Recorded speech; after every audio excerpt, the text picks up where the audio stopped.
Americans have a job and they have confidence they'll be able to get a job if they need one, and that's a tough nut for the Fed to crack. Which side are you on? Which side are you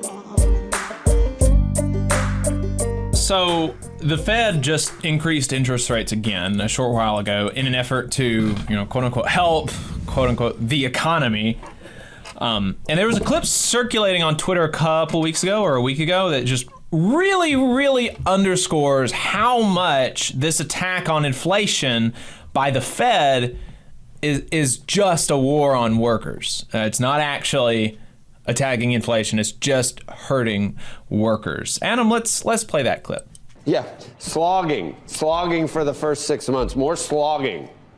Yes, Joe. Thank you for having me, and good morning, everyone. I do think it will be a slog for the first half, certainly, of 23. So people who are coming out of 22 with that exhaustion you were mentioning should get ready for some more. We think it's going to be a slog for the Fed.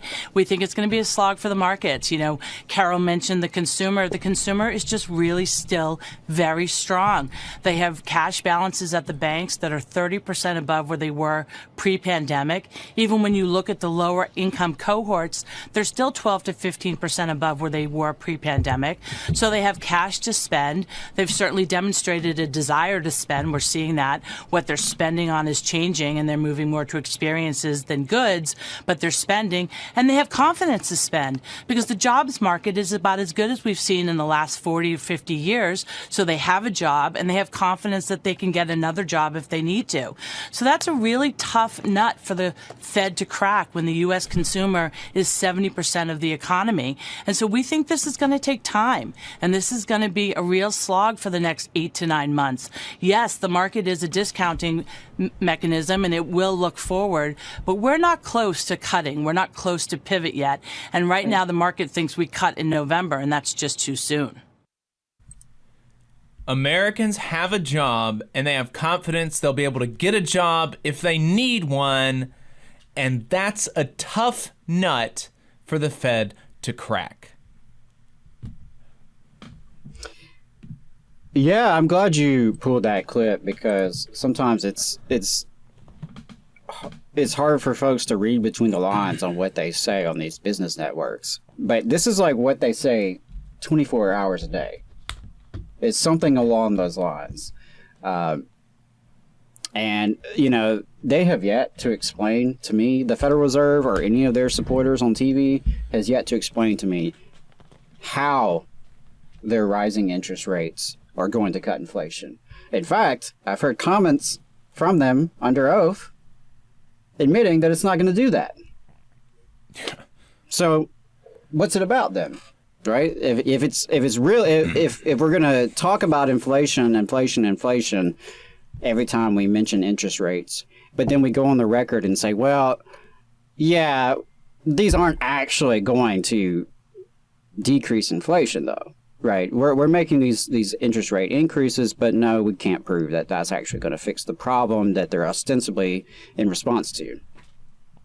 Strom in the chat said, every hourly wage employee at my job just got a $3 an hour pay cut. That's insane. Great job market. Nope. And that's another part of the farcity of the thing that it's overblowing like how good things are, right? It's overblowing how good things are, and then makes it as if that would be a bad thing if they were that good, right? Because it's not. That's to me, she painted a very rosy picture for the working class, right? And I know consumer is not the same as working class, but broadly, there's a lot. She was speaking about the masses, yeah, right? And if the masses having 12%, she said something. The lower income has 12% more in their bank account. I don't know if that's true or if that's not, but if that is true, and that's bad for the economy, what the hell is the economy, right? Mm-hmm. What the hell is the economy if the lowest income folks have 12 to 15% more money in the bank, and that's bad for the economy? What the hell are these? What is that then? Right. Yeah. What is the point of the economy at that point? Yeah, it's a war on working class people that's being conducted by the Federal Reserve, and this is not the first time. We saw this about 50 years ago. Right. With the rise of neoliberalism. We saw a very similar track from the Fed, and history is, if not repeating, at least rhyming right here. Right. Yeah, and if you'll go back and actually read the history on the Volcker shock, the precedent for crazily increasing interest rates in this way is not good. Inflation came down, but it was because the economy was stilted. Workers, and when I say the economy, I mean workers were put out of work, put out on the streets because they were out of a job. That's what I say. That's what I mean when I say that. Right. Yeah, and that's what they're talking about at the Federal Reserve is rising unemployment on purpose. Right. Like they want to raise unemployment. They want to take more money out of the hands of consumers, aka workers, because they're spending too much. And because, if the thing is, their theory of this is that there's too much money going around in the economy, and so we got to take from the workers. Meanwhile, 3 families have half the wealth in the country. Right. Yeah. If we really, I don't know. I'm not an economist. Maybe it would be good if we took some money out of the economy. Who the hell knows, right? But if we need to do that, why don't we take it from the people who have the damn money instead of taking it from us? Why don't we take it from them?